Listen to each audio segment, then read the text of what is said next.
السلام علیکم ناظرین، ہمارا ہیڈنگ ہے نور الدین زنگی اور جہاد۔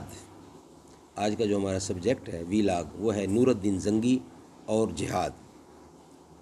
ناظرین، سن 1146 میں سردار زنگی کے اچانک انتقال کے بعد ان کی جگہ ان کے چھوٹے بیٹے نور الدین زنگی نے لے لی، جو آئندہ 30 برسوں تک بہت بڑی صلیبی مخالف قوت بن کر ابھرے۔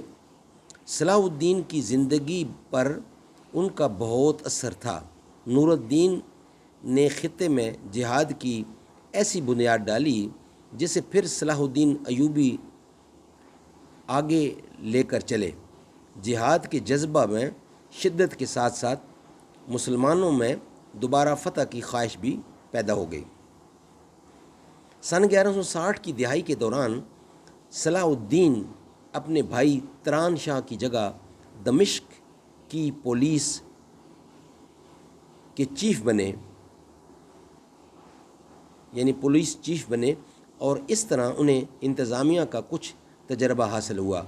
اس دوران وہ اپنے چچا شیرکوہ کے ساتھ کام کرتے ہوئے نور الدین زنگی کے قریبی حلقوں کا حصہ بن چکے تھے اور حکمرانی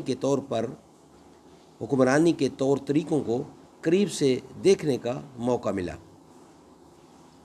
فلپس لکھتے ہیں کہ نور الدین عظیم حکمران تھے اور ہوشیار کرد نوجوان کے لیے بہترین مثال تھے۔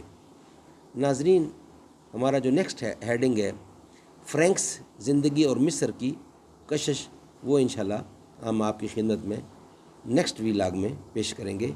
آج ہمارا یہی جو سبجیکٹ تھا کمپلیٹ ہوا، نور الدین زنگی کی زندگی اور جہاد۔ انشاءاللہ باقی نیکسٹ آپ کی خدمت میں پیش کریں گے۔ السلام علیکم۔